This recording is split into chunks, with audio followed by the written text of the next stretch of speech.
जय माता की मित्रों।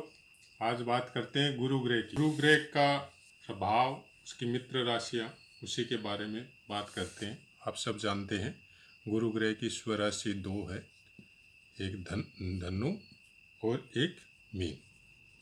मीन राशि पे और धनु राशि पे इनकी अपनी राशि है, स्वक्षेत्रीय रहते हैं, लेकिन इसमें 0 से लेके 10 अंश तक मूल त्रिकोण है, ये ध्यान रखिएगा। मूल त्रिकोण राशि बहुत उच्च के समान ही फल देती है मूल त्रिकोण में अगर गुरु बैठा हुआ है तो। और 10 अंश से 30 तक स्वराशि है। ये आप अपना चाहे नोट भी कर सकते हैं, चाहे याद भी कर सकते हैं इसको। तो धनु और मीन स्वक्षेत्री रहते हैं। धनु पे 0 से लेकर 10 अंश तक मूल त्रिकोण राशि है। करक पे ये उच्च के होते हैं। ये देखिएगा आप, अगर यहाँ पे मैं 4 नंबर राशि बैठा दूँ तो करक हो जाता है। लगन में अगर यहाँ पे गुरु बैठा है तो ये आपका 5 अंश तक ही उच्च का होगा। 5 अंश तक गुरु उच्च का होगा। और उसके ठीक विपरीत अगर जाएंगे हम लोग 4, 5, 6, 7, 8, 9, 10, ये मकर आ जाएगा यहाँ पे। तो मकर पे सेम अंश पे ये नीच के हो जाएंगे। 180 डिग्री हम लोग सामने करते हैं तो मकर राशि आ जाता है। गुरु से प्रभावित आदमियों को पीला कलर बहुत अच्छा लगता है। और कुछ पीलापन, जो गुरु अगर बहुत ज़्यादा प्रभावी है, जैसे आपका लगन में ही बैठा है उच्च का होके, तो कुछ पीलापन होता है इनका बॉडी में, लेकिन इनका सर का बाल और नेत्र में कुछ भूरापन आएगा आपको।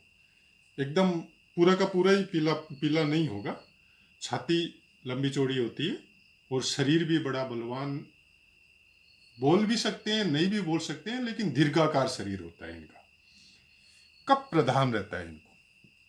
कप, अगर गुरु आपका बहुत बलवान है तो आपके शरीर में कप की प्रधानता ज़्यादा रहेगी। इसी से संबंधित रोग भी होंगे। फिर ये आप जब भी आप जन्मपत्री देखो और गुरु के विषय में अगर आपको देखना है तो फिर इसका ध्यान रखिएगा आप।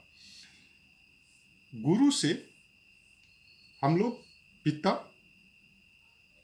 से संबंध और पिता के बारे में जानकारी, हम लोगों को भाग्य क्या मिला उसके बारे में जानकारी हम लोग गुरु से ही जनरली प्राप्त होता है। क्योंकि गुरु इन सब का कारक भी है, मेन भी है, और नवम घर का कारक भी गुरु है।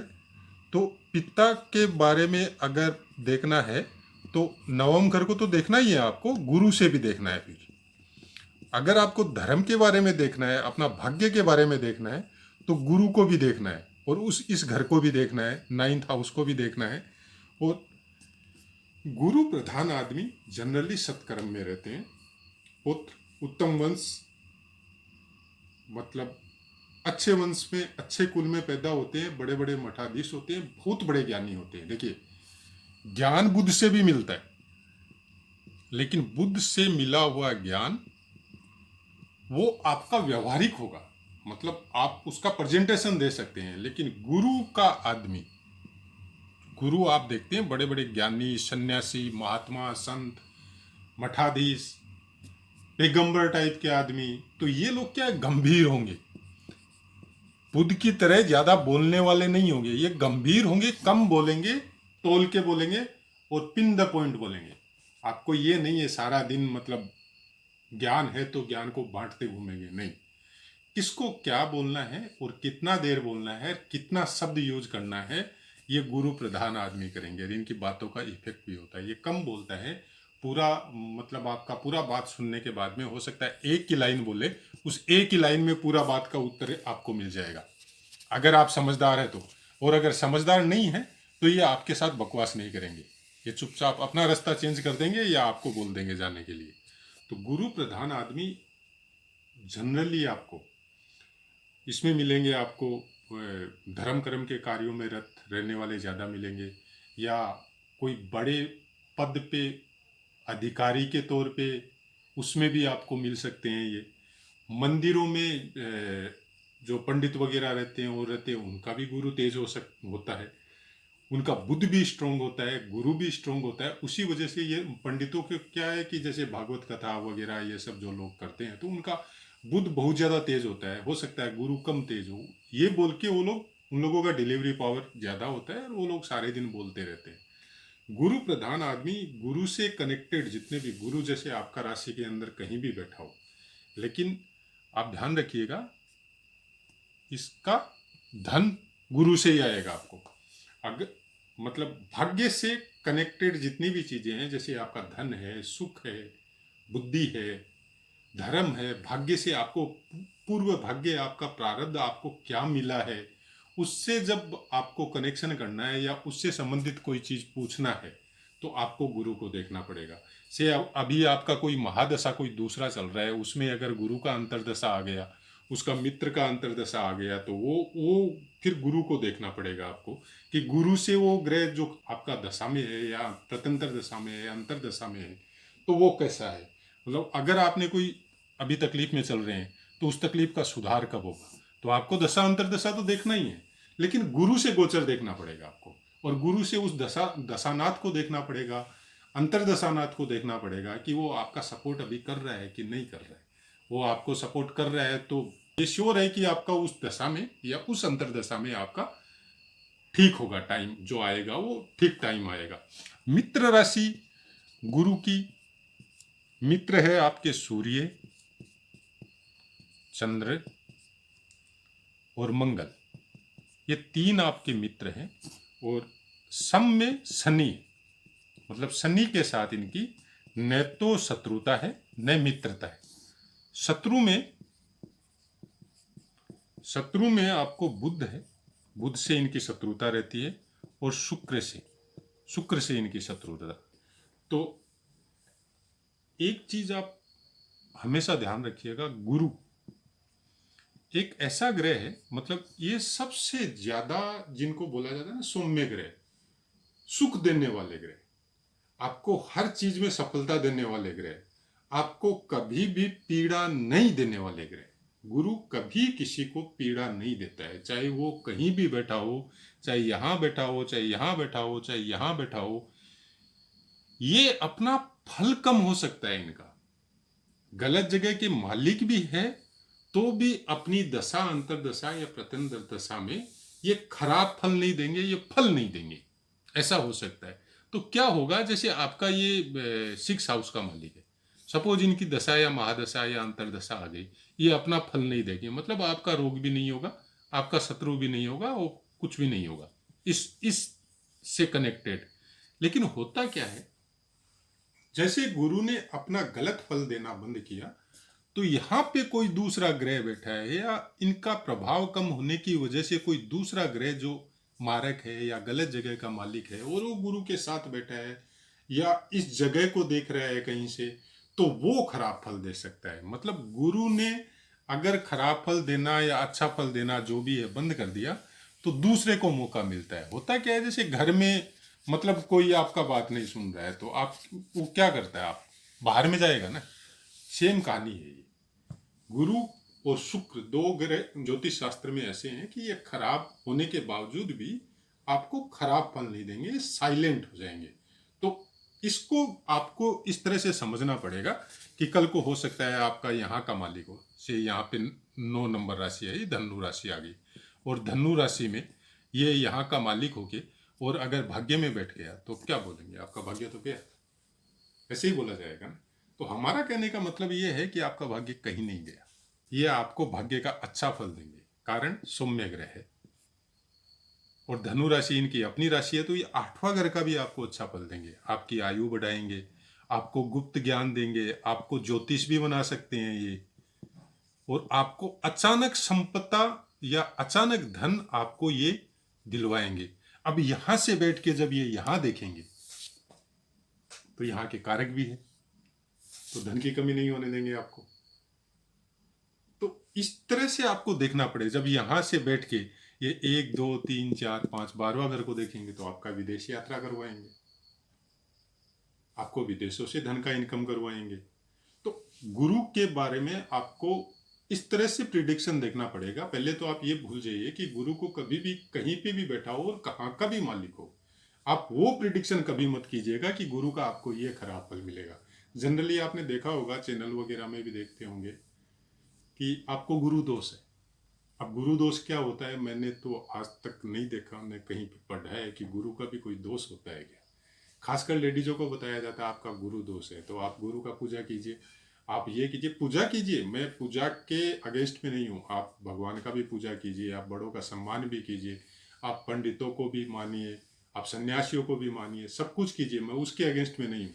लेकिन गुरु ग्रह का नाम लेके जो बताया जाता है, जो डर डाला जाता है, उससे दूर हटिए। गुरु ऐसा कुछ नहीं करता आपका। गुरु खुश होता है, गुरु दुखी नहीं होता है। आपसे दुखी नहीं होगा गुरु, आपको गलत फल कभी नहीं देगा। वो खुश होगा तो अच्छा फल जरूर देगा, लेकिन गलत फल नहीं देगा। ये चीज भूल जाइए आपकी, आपको गुरु खराब है तो आपको गलत फल देगा, नहीं, कभी नहीं देगा। हाँ, गुरु को अच्छा करना चाहिए।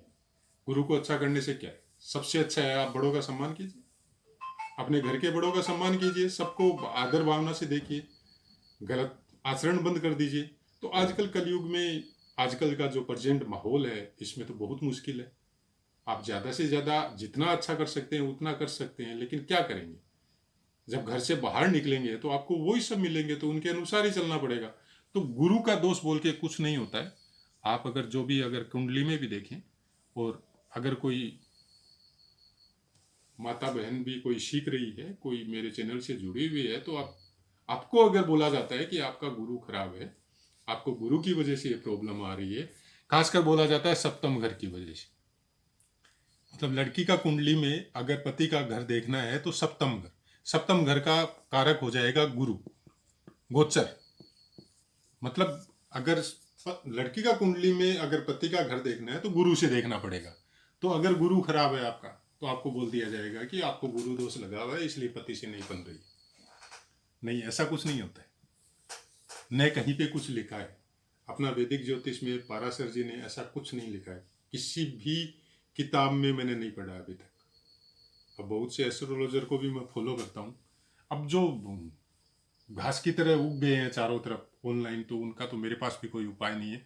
वो अपना कैसा प्रिडिक्शन देते हैं, क्या क्या बोलते हैं, मैं नहीं मानता उसको। और हम आपको भी यही बोलना चाहते हैं कि फालतू के डर से दूर हो जाइए। गुरु आपको ऐसा कुछ नहीं करता है, गुरु खराब फल नहीं देता है, ये लिख के रख लीजिए। गुरु फल कम दे सकता है, बेसी दे सकता है, देना बंद कर सकता है। अगर उसको खराब फल देना है तो वो नहीं देगा, अच्छा फल देना है तो जरूर देगा। ये चीज नोट करके रख लीजिए। गुरु किसी का भी खराब नहीं होता, गुरु सबका अच्छा होता है। उसका कारण है कि सबसे पहला गुरु आपका घर में आपकी माँ, और उसके बाद में पिता हो जाता है। और 99% आदमी, खासकर अपना भारत में नहीं पूरे विश्व में, अपने माँ बाप का निरादर नहीं करता है, कभी नहीं करता है। 99% आदमी, 1% अपवाद हो सकता है। 7 करोड़ 6 करोड़ का अगर जनसंख्या है, तो उसमें 60,000 6 लाख 5 लाख कहीं पे अपवाद हो सकता है, लेकिन 99% आदमी अपने माँ बाप का आदर करता है, तो गुरु कैसे खराब होगा। उन किसी की बातों में नहीं आए। हमारा यही कहना है, जन्मपत्री को या एस्ट्रोलॉजी को, जो वैदिक सिद्धांत है हम लोगों का, पाराशर जी का है, या उसके बाद में जो चेंजेज किए हैं बड़े बड़े विद्वानों ने, जो सही चेंजेज किया गया है, उनको समझे, उनको पढ़े। दुनिया भर के अगर आप इसी तरह समझते रहेंगे, एक दूसरे की बात को काटते हुए पूछेंगे, तो कभी सीखने नहीं सकेंगे। फिर आपको खुद को भी एक चीज सोचना पड़ेगा, आपको खुद को भी अपना जन्मपत्री पे आप प्रिडिक्शन करके देख लीजिए, गुरु के बारे में आपको पता चल जाएगा। लेकिन कोई दूसरा आके आपको अगर कुछ बोलता है, तो फिर वो आपका दिमाग घूमेगा। इसका मतलब आप में खुद में कुछ प्रॉब्लम है, कि आप गलत बात को भी डिस्टर्ब हो रहे हैं, गलत बात से भी डिस्टर्ब हो रहे हैं। गलत बात पे डिस्टर्ब मत होइए, अपना दिमाग स्टेट पे रखिए। और गुरु के बारे में, शुक्र का मैं आगे वीडियो दूंगा, लेकिन मैं पहले भी बोल देता हूँ, गुरु और शुक्र 2 ग्रह ऐसे हैं जो सबसे ज्यादा सौम्य ग्रह है वैदिक ज्योतिष में। ये कभी आपको खराब फल नहीं देते। अच्छे फल कम बेसी हो सकते हैं, लेकिन खराब फल आपको कभी नहीं देंगे।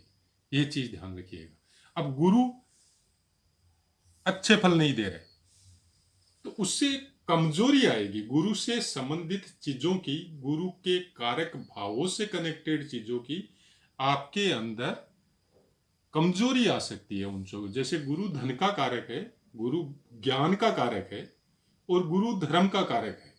तो इन तीन चीजों में वो कमी कर सकता है, लेकिन उनके लिए वो खराब फल नहीं देगा आपको। ये चीज हमेशा नोट करके रखिए। और अकेली जन्म पत्री से कभी भी प्रिडिक्शन मत कीजिए, बहुत लंबा चौड़ा आगे चलेगा अपना। और एक एक चीज को डीपली समझेंगे। मैं खाली वीडियो बनाने के लिए आपको एक गुरु बोल के उसके अलावा जो चीज, जैसे आप देख रहे हैं कि दुनिया भर के चैनल में एक छोटी सी चीज बता के और उसके बाद में इधर उधर की कहानियां बताई जाती है, मैं वैसा नहीं करना चाहता।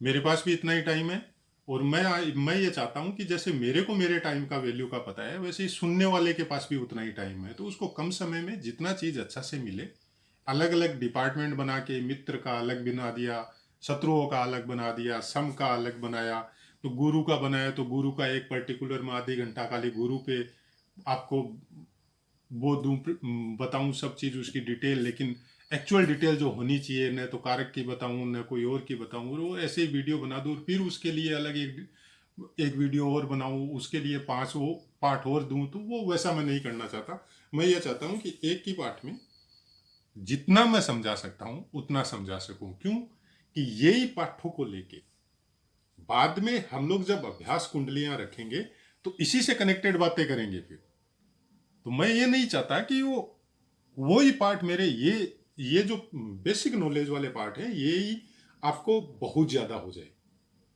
कम समय में जितना मैं समझा सकता हूं उतना समझाने का कोशिश कर रहा हूं। आशा है आपको पसंद आया होगा। जय माता की मित्रों।